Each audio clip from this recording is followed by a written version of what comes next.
My name is Aurora, and I'm 30 years old.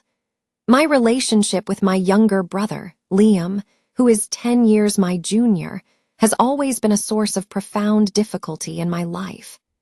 Growing up, our parents consistently and overtly favored him, a dynamic that sowed seeds of resentment and conflict between us from an early age.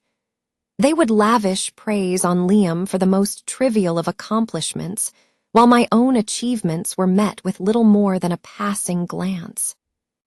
The landscape of our family wasn't always so skewed. I have faint, warm memories of a time before Liam was born, a time when I felt like the center of my parents' world. They would take me to the local park for hours, read me elaborate bedtime stories with different voices for each character, and proudly display my crayon drawings on the refrigerator door. But the moment Liam entered our lives, that world shifted on its axis. Liam was seemingly born with a golden halo. Our parents were utterly captivated by him, often neglecting my emotional and even physical needs in their doting. As we navigated childhood and adolescence, this glaring preference only intensified. I vividly remember the gut-wrenching disappointment of my 10th birthday. For months, I had been dropping hints, circling pictures in catalogs, and leaving magazine clippings for a new bicycle around the house. When the day finally arrived, I tore through my presents with breathless anticipation, only to find an assortment of clothes and books. A bicycle, my parents explained with a placid tone, was simply too expensive. Just 2 weeks later, with no special occasion to mark the day, they presented Liam with a gleaming, brand-new bike. When I confronted them, tears welling in my eyes, asking why he got one and I did not, their response was a cold splash of logic. Liam needs more exercise. You're perfectly fine without one. This hurtful pattern became the drumbeat of our childhood. When I earned a spot on the honor roll throughout middle school, my parents barely gave the certificate a second look. Yet, when Liam managed to get a B+ on a single math test, it was cause for a family-wide celebration at a fancy restaurant. As we entered our teenage years, the disparity in their treatment of us became even more stark and financially damaging. At 16, I landed my first part-time job at a cozy neighborhood bookstore. I was thrilled to finally have my own income, diligently saving every penny I could for college. My sense of accomplishment, however, was short-lived. Liam, then a surly 13-year-old, complained to our parents that it was fundamentally unfair for me to have spending money while he had none. Instead of teaching him the value of patience and waiting until he was old enough for a job, my parents made an outrageous demand. They insisted that I give Liam 50% of my monthly earnings. I was utterly stunned and tried to argue, to explain how hard I worked for that money, but they threatened to force me to quit my job if I refused. With a heavy heart, I relented, watching my brother carelessly spend half of my hard-earned wages on the latest video games and an endless supply of junk food. This arrangement cemented in Liam's mind a deep-seated entitlement to anything that was mine. Throughout high school, he would borrow my belongings without asking, my clothes, my electronics, and even my car once I got my license. If I dared to object, my parents would launch into a lecture about the importance of sharing and family generosity. It never seemed to occur to them that Liam should learn to respect the property of others.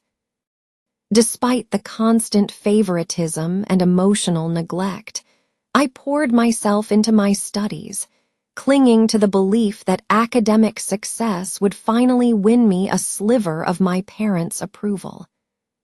was ecstatic when I received my acceptance letter to my dream university, complete with a partial scholarship.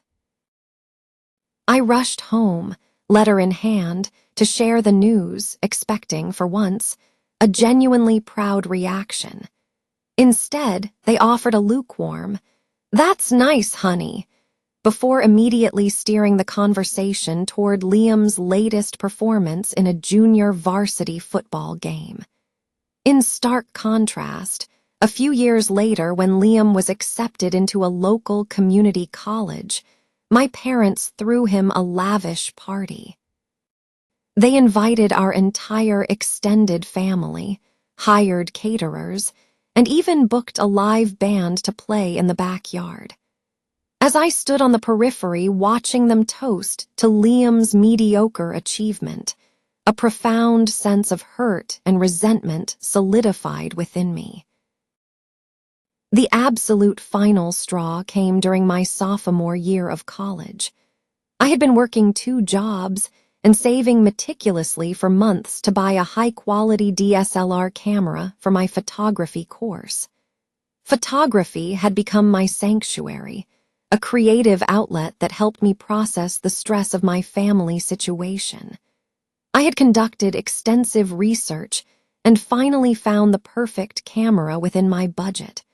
I went home for Christmas break, excited to finally make the purchase. However, when I checked my savings account, I discovered a significant amount of money was missing. It didn't take long to figure out that Liam had taken the money without my permission to buy a brand new gaming console for himself. When I confronted him, he was completely dismissive, callously suggesting I could just save up for it again. Our parents, true to form, refused to make him return the console or repay me, brushing off my distress with a flippant, "You should have hidden your money better." That incident was my breaking point. I finally accepted the painful truth that no matter what I accomplished, I would never be a priority in my own family. From that day forward, I distanced myself as much as I could. I took on extra shifts and summer jobs to support myself entirely through college, rarely returning home for holidays. On the few occasions I did visit, Liam would make snide remarks about how I clearly thought I was too good for the family now. My parents never corrected his behavior, instead lamenting how I had changed and grown so distant. Despite the emotional toll, I graduated with honors and secured a great marketing position in a new city.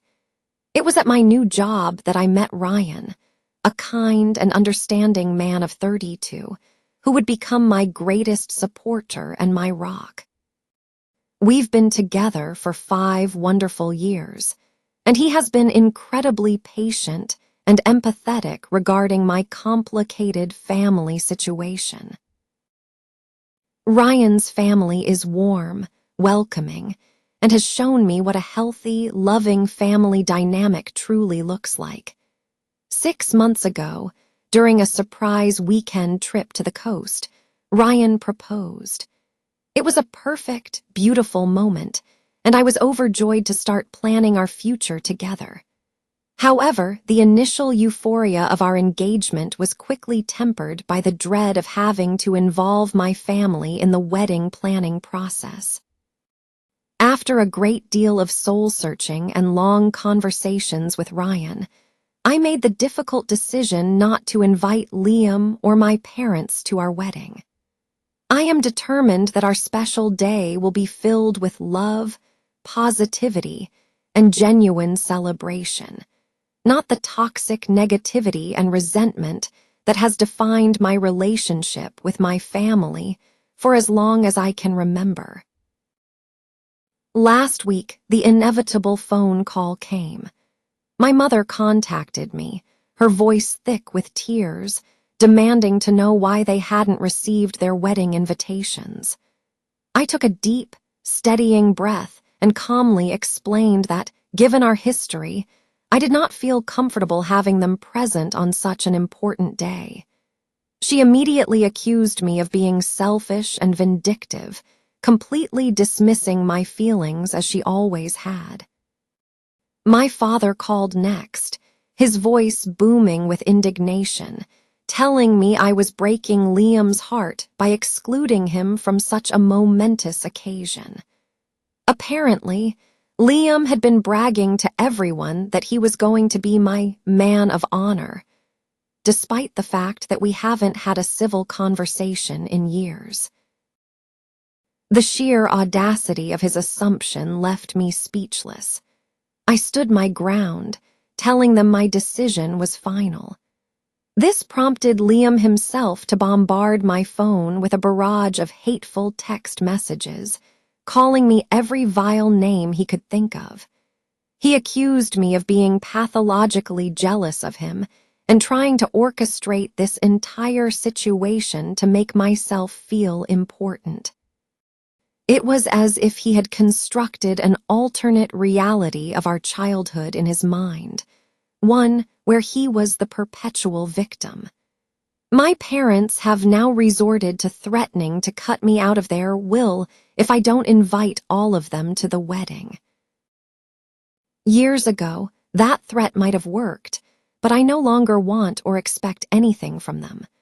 Ryan is in full support of my decision, having witnessed firsthand just how toxic my family's dynamics are. He has even offered to field any further communication from them to shield me from their manipulative tactics.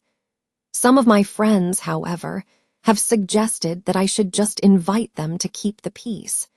They argue that I'll regret not having my family there on my wedding day. Their comments have planted a small seed of doubt in my mind. Am I being too harsh? Should I give them one last chance to do the right thing? But then I remember the years of pain, the stolen money, the casual cruelty, and I am reminded of precisely why I made this choice in the first place. I know this is a long story, but I felt it was crucial to provide the full context for my decision.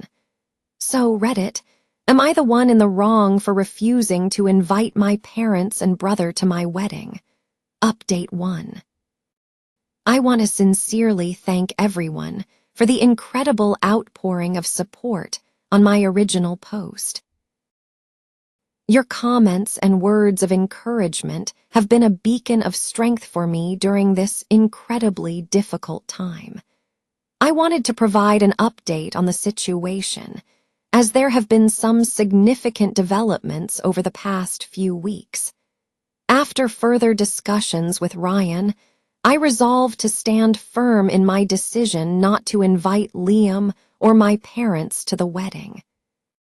However, Ryan suggested that meeting with them one last time, in person, to clearly explain my reasoning might provide some form of closure for all of us.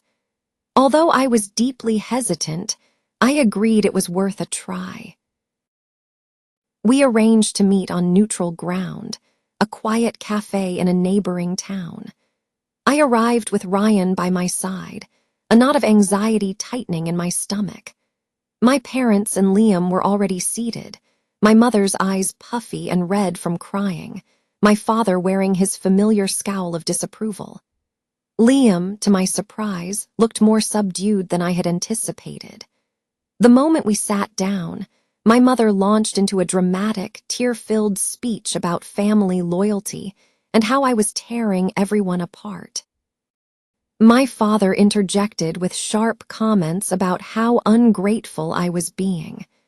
I let them vent, taking slow, deep breaths to keep myself centered. When they finally exhausted their initial tirade, I calmly and firmly stated my position. I recounted specific instances of how they had hurt me over the years, from the constant favoritism to the stolen camera money. I told them that while a part of me would always care for them, the relationship we had was not one that merited their presence at my wedding. To my utter shock, Liam then spoke up, his voice barely a whisper. He confessed that he hadn't just taken the money for my camera in college. He had deliberately broken the camera I eventually managed to buy. He admitted he had always been deeply insecure about my academic achievements and resented me for leaving him behind when I went off to college. He said he wanted to take me down a notch to make himself feel better. A heavy silence fell over the table after his confession. My parents looked genuinely stunned, as if they were seeing the true dynamic between us for the very first time. My mother tried to smooth things over, saying, "Well, that was a long time ago. We should let bygones be bygones." But I was not about to let that happen.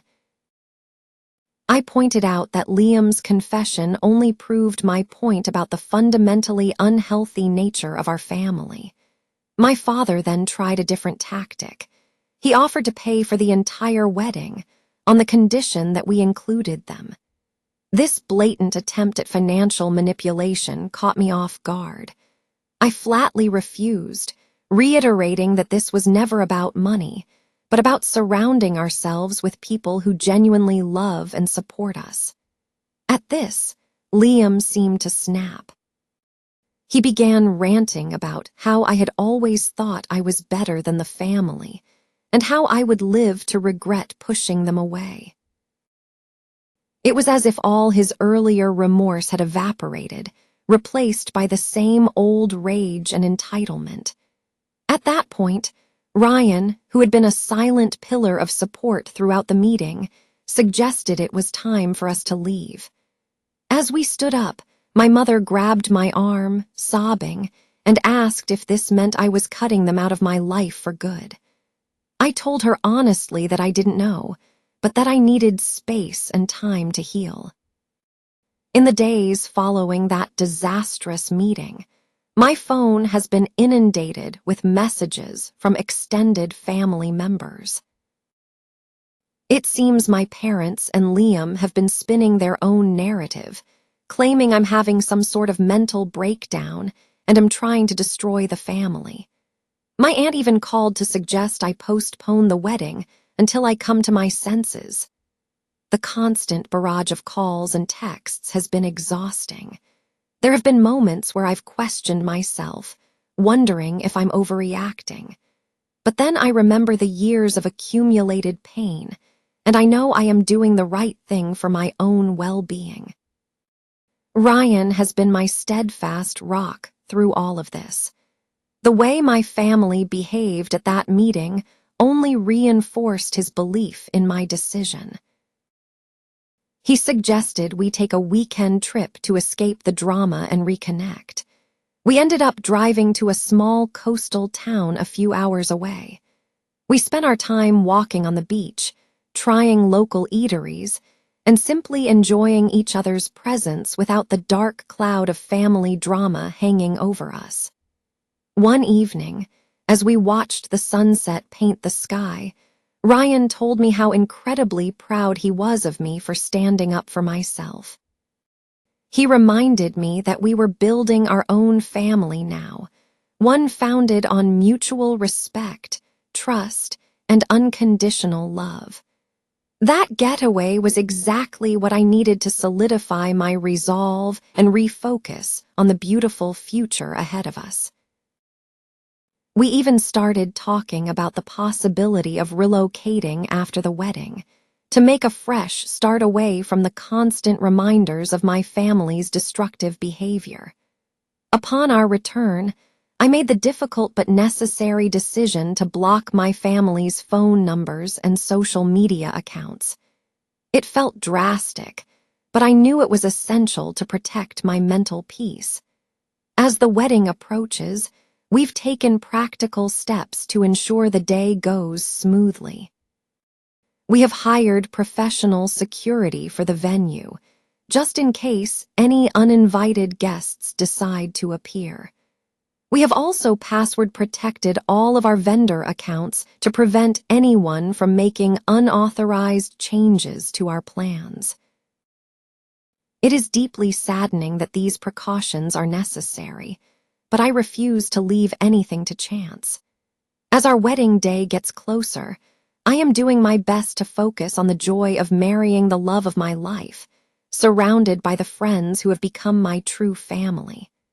The sadness about my biological family is still there, but I am slowly learning to accept that I cannot change them or force them to value me. All I can do is move forward and build the life and family I have always deserved. Thank you all again for your continued support. It means more than you can ever know to have my feelings validated after so many years of being gaslighted. I will post one more update after the wedding to let you all know how everything went. Update 2. It's been nearly a month since my last update, and I wanted to share some recent developments regarding my family and our wedding plans. First, the good news. Ryan and I have locked in most of the final details for our wedding, and the excitement is really starting to build. We've opted for a smaller, more intimate celebration than we initially planned, with only our closest friends and Ryan's wonderful family in attendance. The shift has made everything feel so much more personal and meaningful. We've chosen a beautiful garden venue for both the ceremony and reception. Our florist has designed stunning arrangements featuring my favorite flowers, and we've finalized a menu that perfectly reflects both of our tastes. Ryan and I have even been taking dance lessons for our first dance, which has led to many laughs and a few stepped-on toes, but it's been a fantastic way to de-stress from all the family chaos. Now for the not-so-good news. Despite my explicitly stated boundaries, my family has continued their attempts to interfere with our wedding. Last week, my mother showed up unannounced at my workplace. I was in the middle of a major presentation when a colleague interrupted, telling me there was a very distressed woman in the lobby insisting on speaking with me. When I reached the reception area, I found my mother in a full-blown meltdown, creating a scene. She was weeping hysterically, begging me to reconsider, claiming she had already bought her mother-of-the-bride dress and couldn't bear the thought of not seeing her only daughter walk down the aisle. She had even brought photo albums from my childhood, hoping to manipulate me with images of happier times. I was mortified and furious that she would ambush me at my professional space. I told her in a low, firm voice to leave immediately, and that if she ever pulled a stunt like this again, I would not hesitate to call security. She eventually left, leaving a trail of dramatic sobs in her wake, and I felt shaken and unable to focus for the rest of the day. My boss was very understanding, but I couldn't shake the deep feeling of humiliation. A few days after that incident, I received a long email from Liam. In contrast to his previous vitriolic texts, this one was written in a more contemplative tone. He wrote that he had been doing a lot of thinking since our meeting at the cafe. He acknowledged that he had been a terrible brother growing up and that he wanted to make amends. Liam went into detail about how he had always felt overshadowed by my successes and had acted out of his own deep-seated insecurities. He even offered to pay me back for the camera he had destroyed all those years ago, stating he'd researched the model and its current market value. While I appreciated the sentiment and the apparent self-reflection, I couldn't help but feel it was too little, too late. Years of emotional abuse and resentment don't just vanish because of one well-worded email. I replied politely, thanking him for the apology but reiterating that I needed space and that my decision regarding the wedding was final. Unfortunately, things took an even more disturbing turn when I discovered that Liam had somehow managed to get the contact information for our wedding venue. The venue coordinator called me, sounding concerned. She explained that a man claiming to be Ryan had called and attempted to add 3 names to our guest list.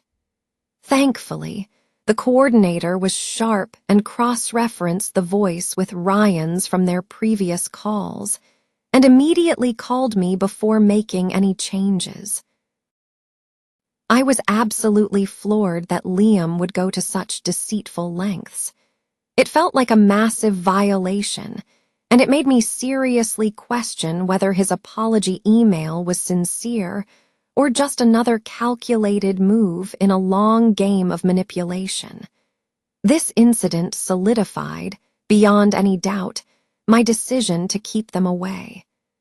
Ryan was livid when I told him about Liam's attempt at deception.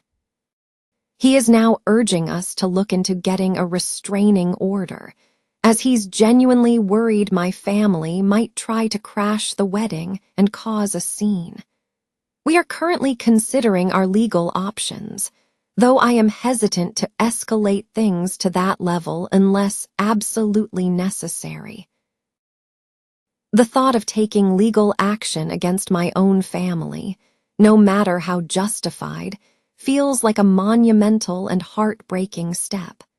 On a much brighter note, Ryan's family has been an incredible source of strength. Last weekend, his parents invited me over for dinner, and his mother pulled me aside for a private chat.